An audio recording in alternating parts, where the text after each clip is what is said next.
The origins of Playcare and the Bigger Bodies Initiative have finally been revealed, thanks to Scholastic uploading some pages for the brand new Poppy Playtime Orientation Notebook. If you don't know what it is, it's a brand new book coming out in like, less than a month or two, and that book is going to be revealing some brand new lore and definitely just explaining things within the different Poppy Playtime games like chapters 1 to 3 and even Project Playtime. But now with just these 3 pages, we're already able to learn a lot, and most of it really just comes from one page. So if you don't want to get spoiled for anything within the orientation notebook, if you want to be, all spoiler free about it, definitely skip this video. But this video would be technically reading all 3 pages and doing a little deep dive and also explaining and kind of connecting the dots. This came out a little bit over a week ago and I was planning to make this video, but then other videos kind of just popped out, but I still saw nobody else talking about this. So without further ado, let's go and actually hop into the book. But before we do that, I do feel like I need to raise the contracts and raise the quality, or the quality looks a little bit worse than it originally did, but I was able to do this to get the words to be a little bit more bolder so I'm able to read it. If I start stuttering or making a little bit of mistakes, it's for definitely 2 reasons. One, it's pretty hard to read. It's pretty hard to read because it'll be low quality. I'm not a good reader. That's really it. So for the very first page, as you guys can see, the quality definitely gets worse. It says here, for those employees involved in our experimental programs, a separate handbook is available. Definitely when you read these smaller texts, it's really hard to definitely tell. I cannot wait to the day we get good quality of this. Let's start off with the very first one. It shows arrows to pointing at where we should be, reading. It says here, I wish I could find a copy of that. They never put anything incriminating in print. So as you guys can see, these are of course notebooks. This is of course an official book about Poppy Playtime most likely made this an actual book talking about random different things that employees should have, different news about the company. But of course a company or an employee went in there, put notebooks all over it all, and little note tags, and of course started to release some lore. Don't we all just love that? He says here, so now he's of course this little notepads of course incriminating things that are finally being released.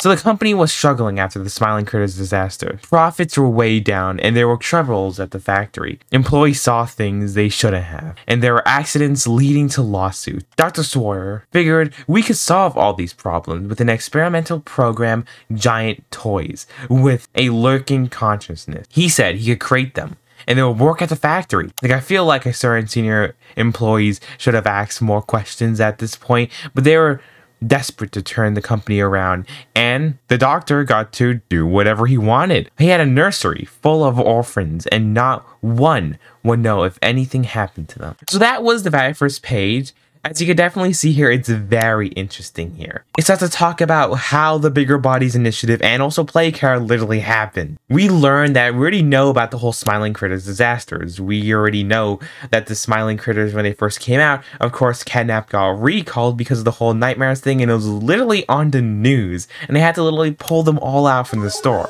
So we already know that was a disaster, and ever since then, Playtime Co. has been actually struggling to bounce back from that. So Dr. Sawyer decided to come up with a plan of the Bigger Bodies Initiative, a program of giant toys with a lurking consciousness. Meaning that, of course, these toys will be having a consciousness. They will know what's going on around the place. And of course, it also gives us the whole origin of the Playcare, really mainly just a nursery. And it makes sense that the Playcare being a whole, orphan place, it makes sense that they will make that after they think of the idea of the, giant toy. If you don't know, the Bigger Bodies Initiative is literally just the giant toys. The toys are big monsters, every kind of met in chapters 1 to 3, even Boxy, all those are part of the Bigger Bodies Initiative. So it's really interesting to see how the main purpose is just really to save money, save costs, because they don't want to hire employees since profits were really low. So they decided to make toys, of course, or make kids into giant toys to work at the factory to save money. So we finally get to know the real reason was just to save money after a disaster launch of the Smiling Critters. So this, Playcare was born. It's a good way, like they said, nobody would ever even know if a kid went missing because there was an orphan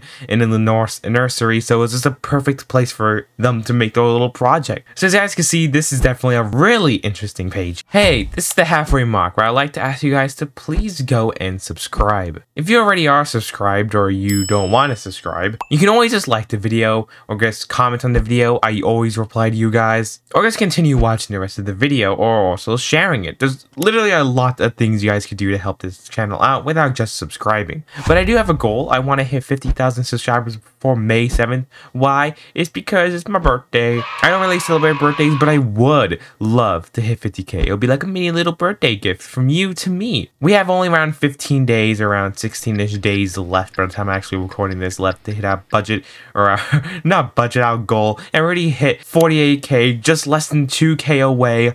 Anyways, I'm really sorry for taking more time in this video, and enjoy the rest of the video. Page 2 is really about Huggy Wuggy, and it says here, the Huggy Wuggy range. You know them already. They're everywhere. And of course, it's talking about Huggy Wuggy and how popular and successful he is. This isn't really anything really about the lore, but I'm still going to talk about it since it is pretty interesting. The next page really has more lore. It says here, Huggy Wuggy, launched in 1984. I don't think they ever officially said the launch, unless I totally forgot. My bad. Huggy Wuggy was a huge hit with kids. He has become our best known toy. He's the friendliest, funniest, the furriest fella you could hope to meet. He always has a smile for everyone. And he doesn't talk much, he just likes to hug. Our market research shows ambitious kids respond well to toys they can attach themselves to. So we designed him with Velcro pads on his hands. Once he hugs you, you cannot lose him. And he can't lose you. A recent survey said 87% of people who were asked what products they associate most with Playtime Co. named Huggy Wuggy. We believe that in the 1990s, Huggy Wuggy will only get bigger. So yep, this whole page was really just talking about Huggy Wuggy in the range of how popular he truly was, how in the 90s he was literally one of the most biggest toys and he was only able to get bigger from there. So, you know, there's some more Huggy Wuggy info for us all, but let's go move on to also some more interesting stuff. The Pit. This is also relating to Project Playtime. How much is this actually going to be official now? Why am I saying this? We know this book is canon to the lore, but the feeding pit is gone in Project Playtime because of the new Phase 3 update. So in Phase 4, they're going to bring back the feeding pit, because we know this book has been in development for at least a year or so, when Project Playtime at least had the feeding pit. But now that it's gone, was it gone because of bugs, or was it gone just because they want to get rid of it? If so, why is this page still here?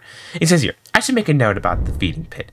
It's a section of abandoned sewers systems with all these unused pipes in the walls. This is where the Huggies live, as in a fertile mini Huggies? Fertile mini Huggies? I don't know. There is no way to get out of the feeding pit.